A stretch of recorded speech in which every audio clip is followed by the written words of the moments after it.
नमस्कार दोस्तों, welcome to study point. मैं सौरभ शुक्ला। दोस्तों देखिए, लखनऊ विश्वविद्यालय की बीएड की जो प्रथम सेमेस्टर की परीक्षाएं हो रही हैं, कल आपका प्रथम सेमेस्टर में शिक्षा के मनोवैज्ञानिक परिप्रेक्ष्य यानी कि साइकोलॉजिकल पर्सपेक्टिव ऑफ एजुकेशन का पेपर होने वाला है। हमने आपको यूनिट 1 के 100 क्वेश्चन, यूनिट 2 के 85 क्वेश्चन करवा दिए हैं और इस वीडियो में हम यूनिट 3 के जो है क्वेश्चन 65 क्वेश्चन लेकर आए हैं, जो कि आपके एग्जाम के लिए मैक्सिमम रहेंगे और इसी में से जो है आपको क्वेश्चन देखने को मिल जाएंगे। इसके अलावा जो यूनिट चौथा बचता है उससे भी क्वेश्चन करवा देंगे, तो आपका जो पूरा ये पेपर कंप्लीट हो जाएगा। देखिए, एग्जाम में आपके 80 क्वेश्चन आते हैं और 80 में से केवल आपको जो है 40 क्वेश्चन करना है, तो बिल्कुल आसानी से जो है आपके क्वेश्चन सारे आ जाएंगे। देखिए, जो फिलोसफी वाला पेपर था बिल्कुल इसी से क्वेश्चन आ गए थे, तो इसको भी जो अगर आप पढ़ेंगे तो काफ़ी जो है आपको फ़ायदा होगा। तो वीडियो में अंत तक बने रहिएगा। अगर आप चैनल पर पहली बार हैं जरूर सब्सक्राइब कर दीजिएगा। आइए शुरू करते हैं आज का वीडियो। तो देखिए, पहला प्रश्न क्या है, बुद्धि किसका संपूर्ण योग है। इसमें हम यूनिट 3 के सारे क्वेश्चन जो इतने भी इंपॉर्टेंट सब देखने वाले हैं। तो बुद्धि किसका संपूर्ण योग है, तो ये हमारा सही आंसर हो जाएगा, विभिन्न क्षमताओं का संपूर्ण योग हमारा बुद्धि होता है। ऑप्शन नंबर बी करेक्ट हो जाएगा। दूसरा प्रश्न है, सर्वप्रथम 1895 में बुद्धि शब्द का प्रयोग किसने किया था। तो 1895 में बुद्धि का शब्द का जो सबसे पहले प्रयोग किया था वो किया था हर्बर्ट स्पेंसर ने। ऑप्शन नंबर हमारे यहाँ पर सी करेक्ट होगा। तीसरा प्रश्न है कि बुद्धि कार्य करने की एक विधि है, यह कथन किसका है। तो बुद्धि कार्य करने की विधि है, यह कथन है वुडवर्थ का। किसका है, वुडवर्थ का। और बुद्धि अमूर्त चिंतन की योग्यता है, यह कथन किसका है। तो बुद्धि अमूर्त चिंतन की योग्यता है, यह कथन हो जाएगा टर्मन का। ये भी आप याद रखिएगा।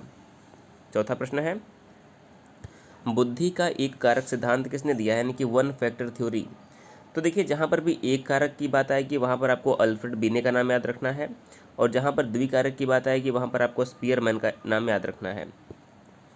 पांचवा प्रश्न है, गत अनुभवों से लाभ उठाने की योग्यता ही बुद्धि है, कथन किसका है। तो गत अनुभवों से लाभ उठाने की योग्यता बुद्धि, ये कहना है थॉर्नडाइक का। ऑप्शन नंबर हमारे यहाँ पर थॉर्नडाइक सी करेक्ट हो जाएंगे। बुद्धि के द्विकारक सिद्धांत के प्रतिपादक कौन है। तो देखिए, मैंने भाई आपको बताया, एक कारक सिद्धांत में बिने का नाम आएगा, द्विकारक सिद्धांत में स्पीयरमैन का नाम आएगा। और जो बुद्धि का 3D मॉडल है, तो 3D मॉडल की अगर हम बात करें तो किसने दिया था, तो गिलफोर्ड ने 3D मॉडल दिया था। तो दोनों याद रखिए, एक कारक सिद्धांत बिने, द्विकारक सिद्धांत स्पीयरमैन और त्रिकारक सिद्धांत जो है गिलफोर्ड ने दिया है। और थॉर्नडाइक की बात करें तो थॉर्नडाइक ने जो है यहाँ पर, इनका अगर आपको नाम याद रखें तो trial and error theory Thorndike ने दिया है। इसके अलावा जो बहुकारक सिद्धांत है वो भी जो है थॉर्नडाइक ने ही दिया है। सातवां है, बुद्धि लब्धि ज्ञात करने के सूत्र के प्रतिपादक कौन है। तो बुद्धि लब्धि यानी कि इंटेलिजेंस कोएफिशिएंट IQ ज्ञात करने के जो सूत्र के प्रतिपादक है वो हो जाएंगे William stern. Option number A William stern. आठवां प्रश्न है, बुद्धि परीक्षण के जन्मदाता कौन माने जाते हैं। तो इंटेलिजेंस टेस्ट यानी कि बुद्धि परीक्षण के जन्मदाता अल्फ्रेड बिने को माना जाता है। ऑप्शन नंबर सी अल्फ्रेड बिने। नौवां प्रश्न है, गिलफोर्ड के बुद्धि का सिद्धांत क्या है। तो जो गिलफोर्ड थे उन्होंने बुद्धि के त्रिआयाम सिद्धांत का दिया था। क्या दिया था, 3 डायमेंशनल जो है थ्योरी दी थी बुद्धि की। तो हमारा सही आंसर क्या हो जाएगा, त्रिआयाम बुद्धि का सिद्धांत जो है ये दिया था गिलफोर्ड ने। ऑप्शन नंबर हमारा यहाँ पर क्या हो जाएगा, डी करेक्ट हो जाएगा। 10वां प्रश्न है, निम्न में से किस विधि के प्रतिपादक थर्स्टन नहीं है। तो देखिए, जो बुद्धि संरचना सिद्धांत है ये इसके प्रतिपादक थर्स्टन नहीं है। बुद्धि संरचना सिद्धांत किसने दिया है, तो यहाँ पर हमारा जो सही आंसर हो जाएगा वो हो जाएंगे गिलफोर्ड ने जो है बुद्धि संरचना सिद्धांत। देखिए, जो त्रिआयाम या जो 3D मॉडल जो SI मॉडल है उसी को ही हम बुद्धि संरचना सिद्धांत कहते हैं, ये दिया है गिलफोर्ड ने। अगला है 11वां प्रश्न, बुद्धि किसकी चिंतन की योग्यता है। तो बुद्धि अमूर्त चिंतन की योग्यता है, ये टर्मन ने कहा है। 12वां प्रश्न है, टर्मन के अनुसार 50 से 75 बुद्धि लब्धि वाले बालक को क्या कहेंगे। तो 50 से 75 बुद्धि लब्धि वाले बालक को मूर्ख कहेंगे। ऑप्शन नंबर हमारे यहाँ पर ए करेक्ट होगा। 13वां प्रश्न है, सामान्य या औसत बुद्धि के बालक की बुद्धि लब्धि कितनी होती है। तो सामान्य या औसत बालक के बुद्धि लब्धि जो है वो 90 से 100 के 110 के बीच में होती है। अगला है 14वां, बुद्धि लब्धि निकालने का सूत्र क्या है। तो देखिए, बुद्धि लब्धि का सूत्र होता है कि मेंटल एज यानी कि मानसिक आयु अपॉन क्रोनोलॉजिकल एज यानी कि वास्तविक आयु इंटू 100, ये जो है हमारा बुद्धि लब्धि का सूत्र होता है। 15वां है, 140 से ऊपर बुद्धि लब्धि वाले बालक को क्या कहेंगे, प्रतिभाशाली यानी कि गिफ्टेड कहेंगे। ऑप्शन नंबर यहाँ पर बी करेक्ट होगा। 16वां है, बुद्धि लब्धि यह बताती है कि मानसिक विकास की योग्यता में किस गति से विकास हो रहा है, यह कथन किसका है। तो यह कथन है कोल एवं ब्रूस का। और अगर आप इसको कोल और ब्रूस को पीछे रिलेट करिए तो कोल और ब्रूस ने जो है बाल्यावस्था को जीवन का अनोखा काल कहा है। अगला देखिए 17वां, बुद्धि लब्धि मानसिक आयु तथा किसके बीच का अनुपात है?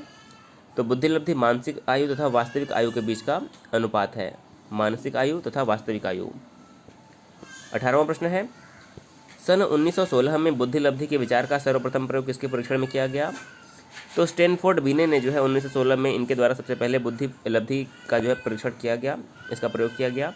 तो ऑप्शन नंबर बी हमारे यहाँ पर सही होगा। 19वां प्रश्न है, एक बालक जिसकी मानसिक आयु 12 वर्ष एवं वास्तविक आयु 10 वर्ष है, तो उसकी बुद्धि लब्धि कितनी होगी? तो देखिए यहाँ पर फॉर्मूला क्या होता है, आपको मानसिक आयु ऊपर रखना है, वास्तविक आयु नीचे। तो हमारा जो IQ का फॉर्मूला हो जाता है, क्या होता है, मानसिक आयु 12 वर्ष, तो 12 को ऊपर रखिए, वास्तविक आयु 10 तो 10 के नीचे रखिए, इंटू 100 कर दीजिए। कितना हो जाएगा, 10 दहा में 100 और 12 दहा में 120। तो उसकी IQ कितनी निकल आएगी, 120 निकल आएगी। ऑप्शन नंबर हमारा सी करेक्ट होगा।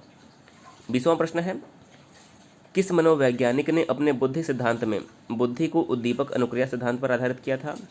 तो देखिए उद्दीपक अनुक्रिया मतलब स्टिमुलस रिस्पॉन्स थ्योरी पर आधारित किया था। तो हमारे जो थॉर्नडाइक थे, इन्होंने जो है अपनी सिद्धांत को उद्दीपक अनुक्रिया सिद्धांत पर आधारित किया था, जो इनका ट्रायल एंड एरर थ्योरी थी। ऑप्शन नंबर हमारा यहाँ पर ए करेक्ट होगा। 21वां प्रश्न है, गिलफोर्ड ने अपने बुद्धि के त्रिआयामी सिद्धांत में बुद्धि के कुल कितने कारक बताए हैं? देखिए जो बुद्धि गिलफोर्ड का सिद्धांत है उसे हम त्रिआयामी सिद्धांत, SI मॉडल या फिर बुद्धि संरचना सिद्धांत भी कहते हैं। और इन्होंने इसमें कुल जो है 120 कारक बताए थे बुद्धि के, 120 याद रखिए। प्रथम बुद्धि परीक्षण किया था किसने? 22 नंबर प्रश्न का सही आंसर क्या हो जाएगा, अल्फ्रेड बिने एवं साइमन। किसने? बिने साइमन, आप याद रखिए, बिने और साइमन ने प्रथम बुद्धि परीक्षण किया था। ऑप्शन नंबर ए करेक्ट होगा। भारत में प्रथम बुद्धि परीक्षण कब हुआ? तो भारत में जो प्रथम बुद्धि परीक्षण हुआ था वो 1922 में हुआ था, 1922 याद रखिए। भारत में प्रथम बुद्धि परीक्षण कब हुआ था? 1922 में। 24वां है, बिने ने बुद्धि परीक्षण में मानसिक आयु शब्द कब जोड़ा? बिने ने बुद्धि परीक्षण में मानसिक आयु शब्द कब जोड़ा? तो सही आंसर हो जाएगा 1908 में जो है इन्होंने बुद्धि परीक्षण में मानसिक आयु शब्द को जोड़ा था। 25वां है, थॉर्नडाइक के बुद्धि के प्रकारों में शामिल नहीं। देखिए थॉर्नडाइक ने बुद्धि के 3 प्रकार बताए, कौन कौन से? सामाजिक बुद्धि, पहला क्या हो जाएगा, सामाजिक बुद्धि, मूर्त बुद्धि और अमूर्त बुद्धि। तो इन्होंने 3 बताया है, सामाजिक, मूर्त, अमूर्त। इसमें कृत्रिम बुद्धि इन्होंने नहीं बताया है थॉर्नडाइक ने। 26वां प्रश्न है, बुद्धि के बहुकारक सिद्धांत के प्रतिपादक कौन है? देखिए स्पीयरमैन ने क्या दिया है, स्पीयरमैन ने, देखिए बिने को पहले याद रखिए, बिने ने एक कारक सिद्धांत, स्पीयरमैन ने द्विकारक सिद्धांत, थॉर्नडाइक की बात करें तो इन्होंने बहुकारक सिद्धांत, और गिलफोर्ड ने जो है देखिए बहुकारक सिद्धांत किसने दिया है? बहुकारक सिद्धांत जो है गिलफोर्ड, यहाँ पर हम हमारे थॉर्नडाइक ही हो जाएंगे। किसने दिया है? बहुकारक सिद्धांत जो है थॉर्नडाइक ने दिया है, तो हमारा यहाँ पर सही हो जाएंगे थॉर्नडाइक। अगर हम गिलफोर्ड की बात करें तो गिलफोर्ड ने जो है 3 डायमेंशनल 3D मॉडल दिया था। 27वां प्रश्न है, बहुबुद्धि सिद्धांत के जन्मदाता कौन है? तो बहुबुद्धि सिद्धांत के जन्मदाता हमारे कौन से हो जाएंगे 27 नंबर में? गार्डनर। गार्डनर ने बहुबुद्धि सिद्धांत, एक बार फिर से रिवाइज करिए, स्पीयरमैन ने द्विकारक सिद्धांत, गिलफोर्ड ने जो है 3 डायमेंशनल दिया है, और थॉर्नडाइक ने बहुकारक सिद्धांत दिया है। 28वां प्रश्न है, त्रिआयाम सिद्धांत को अन्य किस नाम से जाना जाता है? तो त्रिआयाम सिद्धांत जिसे हम 3D कहते हैं, तो इसे त्रिआयाम सिद्धांत, SI मॉडल और बुद्धि संरचना सिद्धांत, इन तीनों नाम से जाना जाता है। तो यहाँ पर हमारा ऑप्शन नंबर डी जो है करेक्ट होगा। 29वां प्रश्न है, गिलफोर्ड ने बुद्धि का कौन सा आयाम नहीं बताया? देखिए गिलफोर्ड ने बुद्धि के 3 आयाम बताए हैं। गिलफोर्ड ने बुद्धि के 3 आयाम बताए, कौन कौन से? संक्रिया यानी कि ऑपरेशन, विषय वस्तु यानी कि कंटेंट, उत्पाद यानी कि प्रोडक्ट। मूल्यांकन को इन्होंने जो है बुद्धि का आयाम नहीं बताया, तो हमारा सी ऑप्शन करेक्ट हो जाएगा। 30वां है, अशाब्दिक सामूहिक परीक्षण क्या है? अशाब्दिक सामूहिक परीक्षण जो है वो आर्मी बीटा परीक्षण जो है क्या है? आर्मी बीटा परीक्षण करेक्ट हो जाएगा।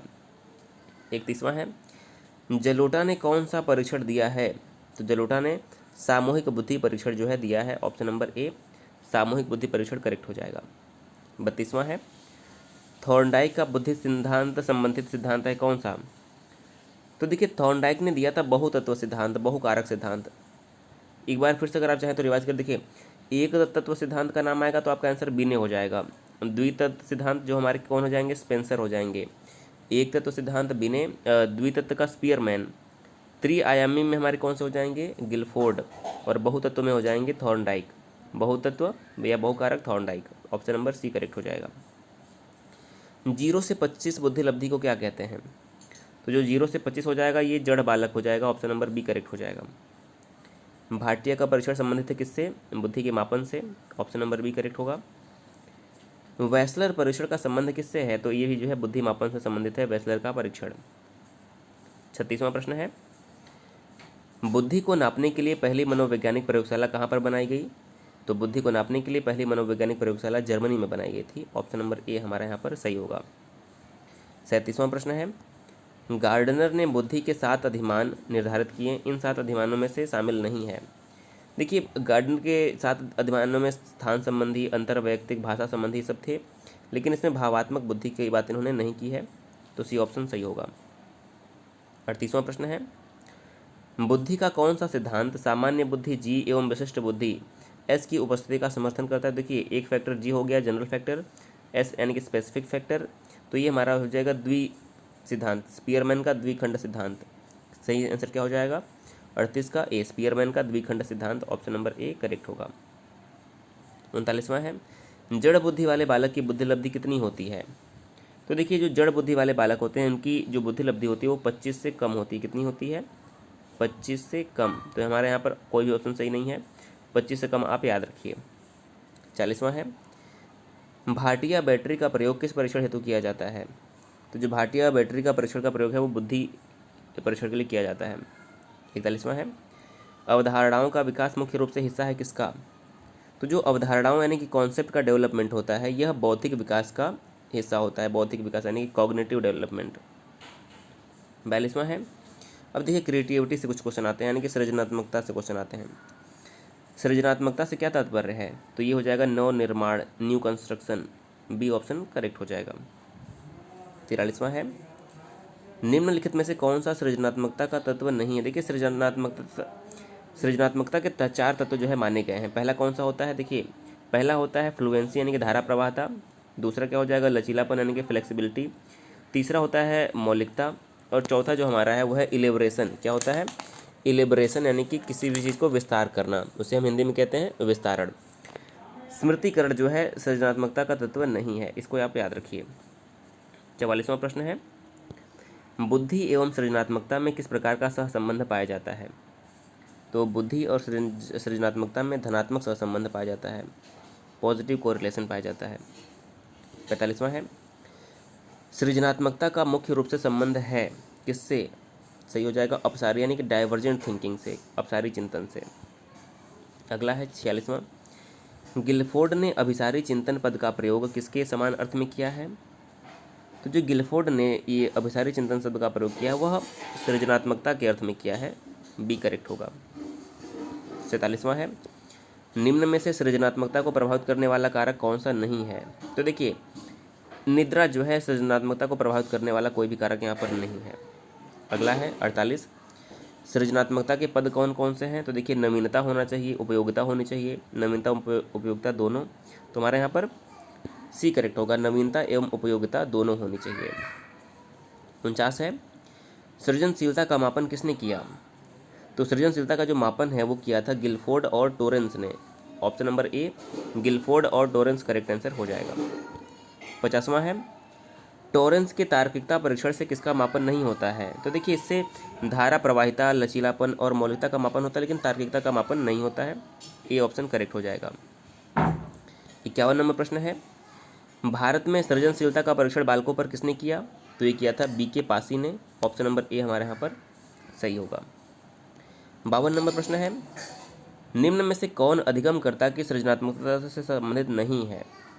तो देखिए सृजनात्मकता में प्रवाहिता यानी कि फ्लुएंसी, मौलिकता यानी कि ओरिजिनलिटी, लचीलापन यानी कि फ्लेक्सिबिलिटी होती है, उच्च उपलब्धि से इसका कोई भी संबंध नहीं है, सी ऑप्शन करेक्ट हो जाएगा। 53 नंबर प्रश्न है, एक बालक अनुपयोगी कचरे से उपयोगी तथा सुंदर वस्तुएं बनाता है, यह क्या दर्शाता है? तो यह सृजनशीलता को दर्शाता है, डी ऑप्शन यहाँ पर सही हो जाएगा। 54 नंबर प्रश्न है, वह बालक जो असंभव लगने वाली कल्पना करता है वह बालक क्या है? तो वह बालक सृजनशील बालक कहलाएगा, सी ऑप्शन करेक्ट हो जाएगा। अगला प्रश्न है 55, वह विचारात्मक प्रक्रिया जिसमें नूतन, वास्तविक एवं उपयोगी अवधारणाओं का प्रस्तुतिकरण निहित हो, क्या कहा जाएगा? उसे हम रचनात्मकता यानी क्रिएटिविटी कहेंगे, ऑप्शन नंबर ए करेक्ट हो जाएगा। 56 नंबर है, सृजनशीलता के पोषण हेतु एक अध्यापक को निम्न में से कौन सी विधि का उपयोग करना चाहिए। तो देखिए पहला है मस्तिष्क का उद्वेलन या फिर ब्रेनस्टॉर्मिंग, दृश्य श्रव्य सामग्री, व्याख्यान विधि। देखिए उसे इन सभी का प्रयोग करना चाहिए, डी ऑप्शन करेक्ट हो जाएगा। 57 नंबर है, सृजनात्मकता का प्रमुख परीक्षण किसने किया। तो सृजनात्मकता का जो सबसे प्रमुख परीक्षण है वो गिलफोर्ड ने किया था। किसने? Guilford, option number A Guilford. 58वां प्रश्न है, वह चिंतन प्रक्रिया जो नवीन, मौलिक तथा उपयोगी विचार के उत्पन्न होने में लिप्त हो क्या कहलाती है। तो उसे हम सृजनात्मकता कहते हैं।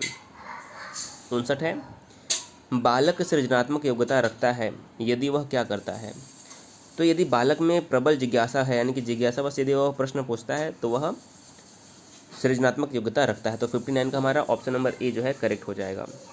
अगला देखिए 60, सृजनशील बालकों का विशेष लक्षण क्या होता है कि उनमें प्रबल जिज्ञासा होती है, किसी भी चीज़ को जानने की जो है प्रबल इच्छा उनके अंदर होती है।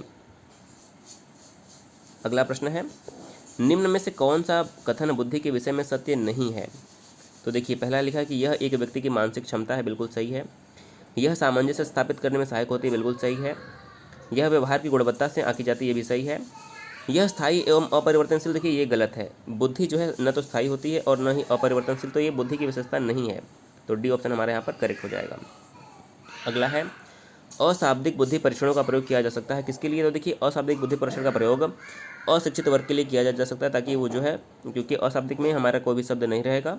ऑप्शन नंबर बी करेक्ट हो जाएगा। 64 नंबर प्रश्न है, स्पीयरमैन द्वारा प्रतिपादित बुद्धि का सिद्धांत कौन सा है। तो देखिए स्पीयरमैन ने जो है सामान्य व विशिष्ट तत्व का सिद्धांत दिया है, जिसे हम द्विखंड बुद्धि का सिद्धांत भी कहते हैं। तो हमारे यहाँ पर ए और सी करेक्ट हो जाएगा। ए और सी ऑप्शन के हिसाब से मत जाइए, ए और सी हमारा करेक्ट होगा। और अंतिम प्रश्न है, निम्न में से बुद्धि का स्वरूप कैसा है। बुद्धि सीखने की योग्यता है, अमूर्त चिंतन की योग्यता है, समस्या समाधान की योग्यता है। उपयुक्त सभी जो है हमारे करेक्ट हो जाएंगे बुद्धि के लिए। तो देखिए इस प्रकार से हमने यूनिट 3 के भी जो है 65 क्वेश्चन डिस्कस कर लिए। उम्मीद है कि आपको जरूर से फ़ायदा मिलेगा। अब सिर्फ बचता है यूनिट 4, तो यूनिट 4 के भी जो है मैक्सिमम क्वेश्चन हम अगले वीडियो में देख लेंगे।